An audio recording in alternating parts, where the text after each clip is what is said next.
Hi guys! Welcome back to Succulent Bliss. It's me again, Aika. So, for today's video guys, ipapakita ko sa inyo yung ilang ginawa kong pagbabago dito sa garden ko.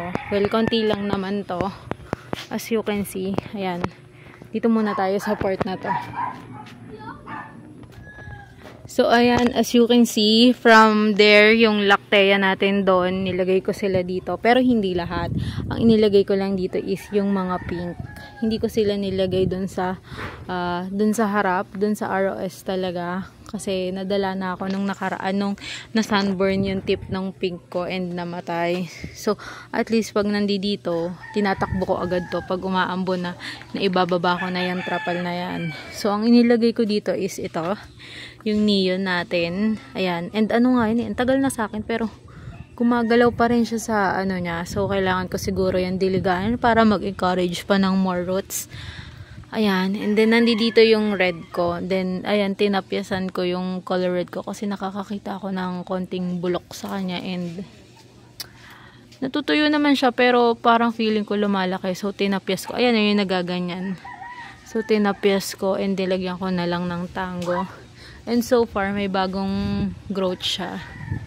Ayan. Ewan ko kung kailan pa yan. Hindi ako masyadong naglalagi dito sa garden. Araw ako nandito pero hindi lahat na papansin ko. Kasi nga, syempre, ang dami ng ating plants. So, yan. Then, nandito yung isa kong white ghost. Actually, pinili ko kay Miles na white ghost. Tatlo na pala, no? So, ito yung pinakauna. Yan, o, tignan nyo. Dahil ipinasok ko siya dun sa loob. Ang ano niya, ang putla niya. And the color, ano na siya, gray. Grayish na siya. So, then, nandito din tong pink, white na to. Ano siya, yellowish yung pagka-white niya. And, ayan, maputla siya. So, titingnan natin kung sa mga susunod na araw is titingkad yung color nila. And then, ito, yung color pink natin from Mylas na pink yung tawag nila. Oo, pink naman talaga. Pero I think ano din to, white ghost. Parang sinasabi lang nila na iba't iba yung color. Pero ang tingin ko sa kanila is white ghost lang sila lahat. Yung mga pink na yan. Bale, nagkakaiba lang sila dito yung sa mga color ng body nila. Siguro dahil sa stress and sa tagal nila sa araw. Yung sun exposure nila. Pero ito makikita nyo naman, iba talaga yung pagka-white nito, yellowish. Ito kasi mga grayish eh. Papakita ko sa inyo yung bago kong bili na na white ghost kay Mylas. And then ipapakita ko din yung binili kong pink or tricolor kay Igorotak. And as you can see, magkapareho lang talaga sila. Ayan. So ayan, ito yung bago ko from Mylas. Yan. As in, super lang yan, bago lang. May nagtanong pala sa akin nung nakaraan sa video ko kung kanino ko nabibili yung mga lacteas ko. Ayan, ilalagay ko na lang ulit sa screen yung yung FB page nila. And hindi ako mapapahiya sa inyo sa mga lacteas nila. As in, ang gaganda. So, ayan, yung white ghost ko. Then, ito yung nabili natin kay Igorotak. O, diba? Magkapareho lang sila. Ayan. And yan, itinabi ko dun sa malaki kong lactea dun sa loob. And ganun na ganun din yung yung body. Wait lang, ayusin ko lang yung net. So, ayan na nga yung sinabi ko. Ganun na ganun din yung body niya. So, parang mga white ghost talaga yung mga yan. So, all in all, ang bago ko na maliit na white ghost is 3. Itong 2 at saka yun ando doon na isa na malapad. So, ito, nandito siya sa loob kasi mga bago lang to. Ayoko silang ma-sunburn. Itong 2 to. Ito, na to. Matagal na yan. Pero kasi wala nang space doon. And then, dito ko nilagay yung 2 green. And yung rubra natin na isa. Yung red natin. Iba yung body niyan kaysa doon sa red na nakita nyo kanina. And ito nangyari sa ating variegated purple delight. Lumiit siya. Actually, kinat ko siya. Nandoon pa yung puno niya na ayusin ko pa. Kasi nga nung nakaraan, nagkasakit ako. So, parang nagtampo din siya. Nagkasakit din siya. Ayun. So, wala akong magagawa. Gusto niyang magkasakit. Joke lang. Yan. So, ayan. Nandiyan na ating mga kitty pots. Nandiyan pa rin. Hindi pa rin siya na pa-brush. Diba? Ang dami pa rin niyang lumot. mule natin. Ang ganda-ganda. Ayan, nagpipink. Ang ganda-ganda. Ngayon lang ako nabuhayan ng mule. Sa dami ko nabili ng mule. Ang lalaki pa nun. Ngayon lang may nabuhay. Ayan, so nandiyan dyan ang ating daydream. So, ayan pa rin. Ito, hindi na siya ganun kalash kasi pinagpuputol ko tong cheesecake. Ayan, though may mga ano na siya. May mga tubo na dun sa mga pinagkatan ko. Tapos yung mga kinat ko, nilagay ko lang din dyan. Ayan, para maging ano siya, lush siya, kunwari. Then ito, yung kinalbo ko talaga. Ayan, madami na siyang suloy. Ayan, hindi ako nasisiyahan sa itsura ng mga succulent ko dito. Kasi ano, hindi sila lush. Hindi ako sanay na hindi sila lush. Ayan.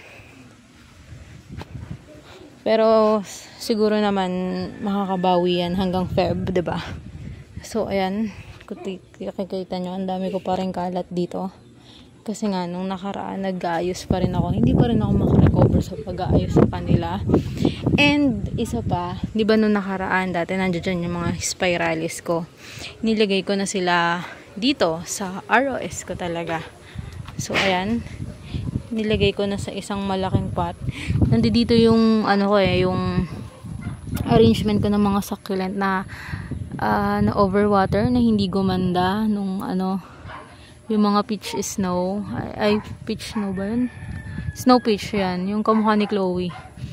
So ayan, nilagay ko na dyan yung spiralis. Kasi feeling ko kasi nung time na nilipat ko sila dito, si spiralis, maliit na sa kanya yung pot niya. Yung pinakamalaking pot sa ano, sa Daiso Japan, yung makinis. And hindi nga ako nagkamali, root bound na siya. So kaya pala hindi siya lumalaki. Ayan. Though may new growth na siya, pero syempre unahin niya muna mag-ugat-ugat, 'di ba? So ayan. Nandiyan ang ating spiralis. Ito yung isa nating lactea na green. Yan. Then ito yung propagation ko ng white ghost. Ayan, may mga ano-ano pa nung nag-ayos ako. Ayan, and dito yung isang spiralis ko. Ayan. Ayan, may new growth siya pero naliliitan ako and ang bagal. So, ayan nga, root bound nga siya. And then, pati yung boobsy ko, inilipat ko na din, and totem. Basta lahat yung, ano yan, yung apat na yan, root bound na sila dun sa pot nila. Kasi, gano'n lang ba kalaki yung, ano, yung pot nila, parang 6 inch lang. Ay, ang hahaba ng mga yan, and mga fast grower yan. So, ayan. Good choice yung hinaniripat natin sila. And nandiyan pa rin ang ating scallops. Hindi pa rin nagbabago yung color niya na color pink. Ayusin ko pa rin dyan. Yan, walang katapusang pag-aayos dito sa garden. Never natapos yung garden, sa totoo lang. Ayan o, may mga pot pa ako na nakapatong-patong dyan. Yung mga, ano natin, Mendozae natin. Naubos yung Mendozae natin and Marinade. Ayan, and then, update dito. Ay, ito pa o, isa pang variegated purple delight ko. Pinagkakat ko, ayan. Hindi ako nanghihinayang na lumiit sila kasi wala naman akong ibang masisisi kundi sarili ko. Kung hindi ako nagkasakit, hindi ko sila mapapabayaan. Pero ganun talaga. Susubok ang ating katawan ng panahon. So, ngayon. And then, update dito sa part na to na sinira ng dog ko. Nalala nyo yung bago kong bili kay Shopee na Shopee, yung kay Lina Super Balm, inilipat ko na siya dito para may malaking Super Balm na hair na may wasp pa. Ay! Ayan. So, yan, inayos ko na yan. Nilagay ko lang ulit dyan, pero hindi ko inayos yung plants. Ito, ayusin ko to. Kasi napatapunan siya ng mga simesemento na nagpagawa ng bahay. So, ayusin ko ulit to. Ayan, okay naman sila dito. Ayan, mahaba na yung ano natin, monkey's tail. Ayan, and then buhay na ang ating pillows. Sa wakas, nakabuhay din ako ng pillows. Sabi nila mabilis lang daw buhayin yung pillows, pero napatay ko siya. And then dito yung Super Balm natin, variegated Super Balm, and itong tawag dito, Silver Balm. Ayan. Okay siya. Ang tataba ng dahon niya pero ang lit ng rosette niya. Pero okay lang yan. Yan. Ito yung original pot ng variegated purple delight. And kita nyo. Ayan oh. Ang ano nila. Ang tuyo. Ayusin ko pa ulit yan. Ay. Then ito yung maganda nating Laura. Ang ganda ng Laura. Super. Ayan. Ito may propagation. Nagpo-propa ako nitong mga jadelet na to kasi bala ko silang ibenta sa ano, sa New Year. Diba ano yun? Laging sinasabi pampaswerte daw yung ano, jade for money. Ayan, so tatry natin magbenta. And then ayan pa rin yung mga gymnos natin. And okay, yan yung mga peach natin. And ibang super bomb, ang ating labamba. Ayan, mga golden barrels. Ito, propagation ulit. Propagation to ng Beltana. Kailangan na uminom ni Beltana kasi ayan, flimsy na yung ano niya, yung dahon niya. Ito yung bagong Lutz kay Lots. Ayan, nandito sa ROS. And ang gaganda nila. Ay! Aray ko. Sakit. Ayan. So, okay naman yung mga gymnos natin. And ito, yung nirefolio natin, kinat ko. Then, ginraff ko dito. Sana mag-success, no?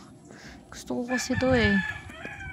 Ayan. Then, ang shoebay natin na nagising na kasi meron na siyang dahon.